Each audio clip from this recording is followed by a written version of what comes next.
Now, I said on today's video I would talk about the Cutlass, the Buccaneer, and the Herald. But there was also another comment said, Minion, tell me what your favorite ships are. Coincidentally, the same three ships. The Cutlass, the Buccaneer, and the Herald. Though the Buccaneer can be swapped with just about any light, medium-ish fighter of your choice.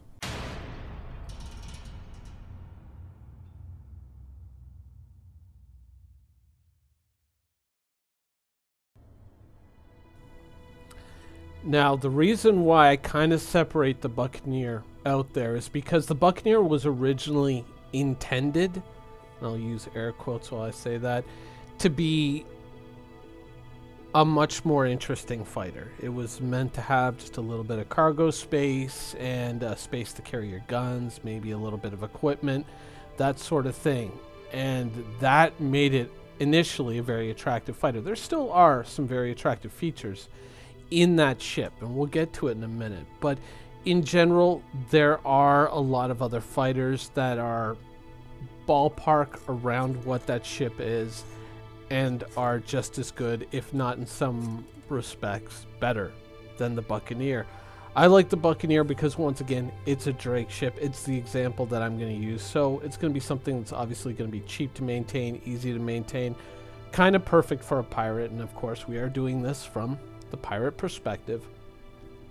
But the reason why I like these three ships so much, we talked about capitals almost the entire week, and I wanted to get back to these three ships because, when we look at ships, when you look at the ship and you say, oh, I'm going to buy this ship, look at that, that's really awesome, that's a really great feature, oh, it's a Reclaimer, oh, it's a Hammerhead, oh, it's a Polaris, we tend to idealize them. We tend to look at them and we just immediately imagine, oh, it could probably do this, or oh, it could probably do that, and wouldn't it be awesome? And well, the brochure says it's blazingly fast, so obviously it's going to be a good ship. It's going to be a good ship. And we tend to kind of idealize these things, but the truth is, day in and day out, we can sometimes find that the things that we idealize, even though we do like them, we do enjoy them, and we find them to be very, very good, day in and day out, they can get a little dry, or they can get a little boring, or they can even just be just a little too inconvenient to use. And so we might find ourselves leaning more towards the more convenient, the more omni-useful ships that we own. And so we might have a ship in our hangar, like a Hammerhead or a Reclaimer or a Polaris or whatever, and go like, oh yeah, when I want to bring that ship out, I'm going to enjoy it. But day in and day out, you might find yourself leaning more towards a Cutlass or a Herald or a Buccaneer, once again, or any other light medium fighter that you enjoy. One of the reasons why I like these ships more than anything else is that if you take a whole bunch of fighters, some Cutlasses, some Heralds together, as an aggregate total, they could probably very easily start to equate the firepower of something like a Polaris, of something like a Hammerhead. But singularly, not one of them is worth as much as one of those big ships, right?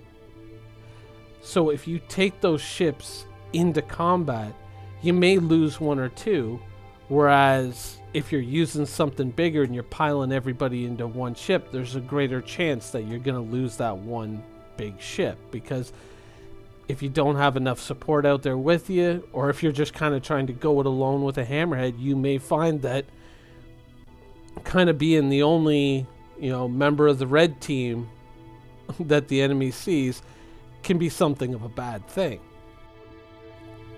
Also, when you rely on smaller ships, it allows you to kind of create a group that's much more fluid. People aren't now kind of tied to other people on a ship, and that's a factor of convenience, really.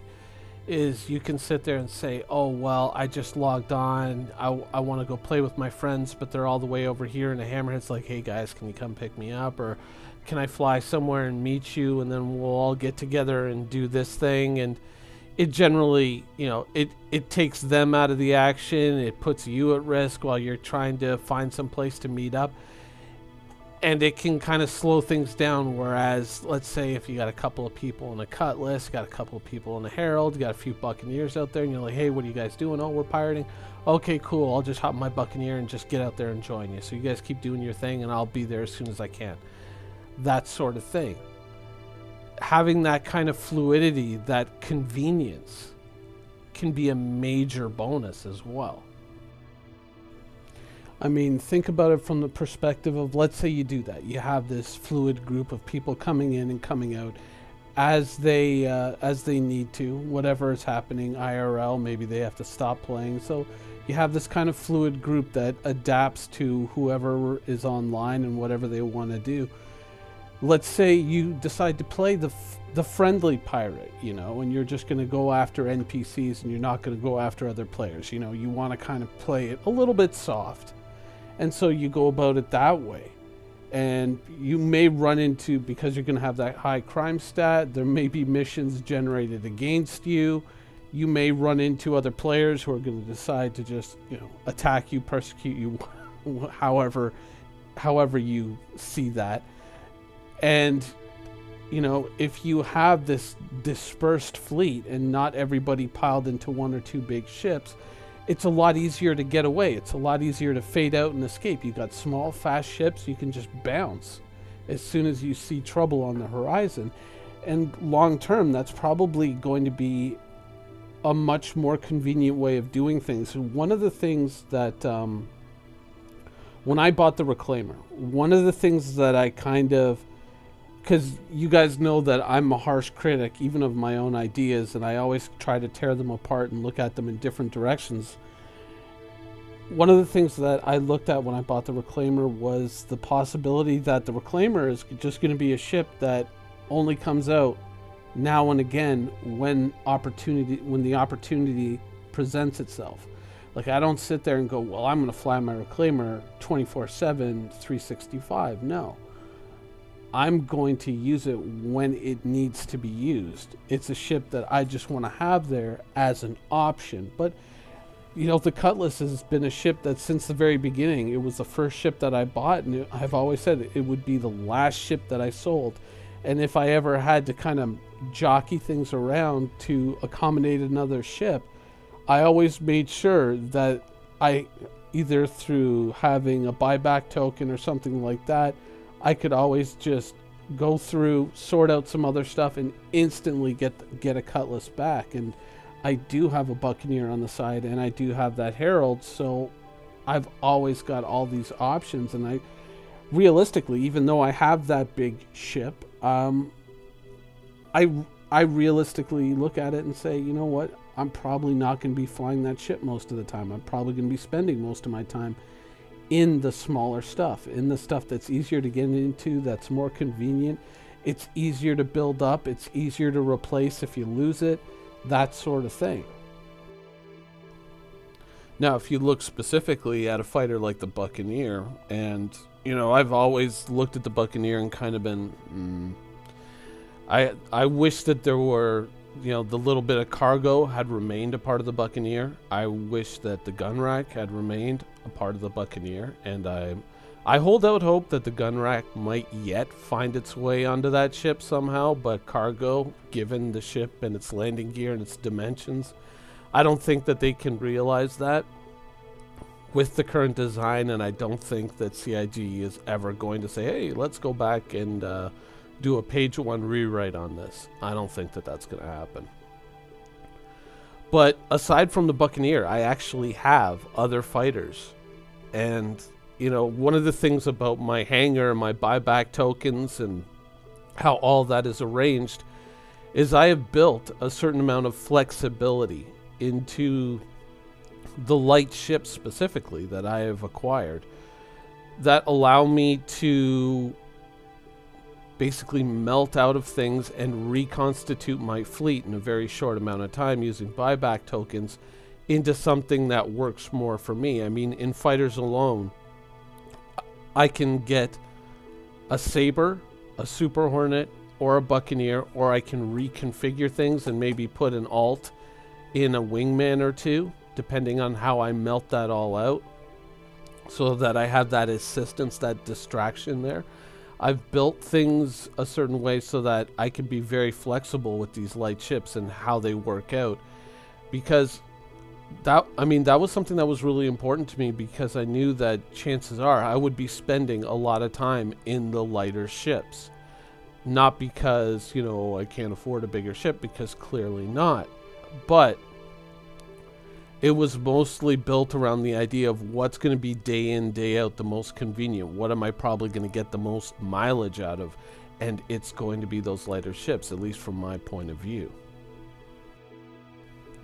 Now, it may end up that, oh, you can just put in server blades and all the guns on your reclaimer are going to be amazing, and you can use the reclaimer as much as you want, as long as, you know, you're careful with it and you're not stupid about how you use it, especially as a pirate. Then, yeah, I can use the reclaimer and I can throw a couple of NPCs into my fighters and just say, guard me while I fly around doing my thing. Protect me. That's it. Or just interfere with my enemies at the very least. Then that works too, right? But, you know, I plan on mostly flying cutlasses, heralds, buccaneers, maybe something else in the future. That's where I plan to spend most of my time, and not because, oh, Star Citizen disappointed me. It's going to be mostly because I'm being a realist, and I'm realizing that flying those bigger ships might be inconvenient most of the time, and I'm probably going to log into the game and say, hey, I just want to go do something. I think that that's, you know, something that, depending on how things work out, I mean, that is probably mostly my MMO kind of prejudice informing that decision, which is kind of like to say, if I log into WoW this morning, you know, if I hop into that game, there's a lot of activities and a lot of things that I can do solo. But if I want to go and I want to raid, well, I need a group. I need to schedule it for the super high-end activities. I'm going to have to do, you know, I'm going to have to go to the next level with that stuff and organize a group and get everything together. And maybe I just don't want to do that. Maybe I just want to get in and play the game. I can go out and do the solo activities. And to me, that's how I relate to it in Star Citizen. That these are going to be the soloing ships, the ships that are more fun, the ships that you can kind of make a group that just gets bigger and smaller depending on who logs in and who logs out most of the time. And a lot of these ships kind of represent that. So when I look at them, I don't say like, oh, that's just the cheap ship and I can afford to go beyond that, so I should just go beyond that all the time. It may not always be convenient to do so, to go beyond it, and it may just be easier to get into a ship that just allows you to do things on your own terms rather than having to wait for other people. Anyways, that's the show for today. I hope you guys enjoyed it, and thanks for watching.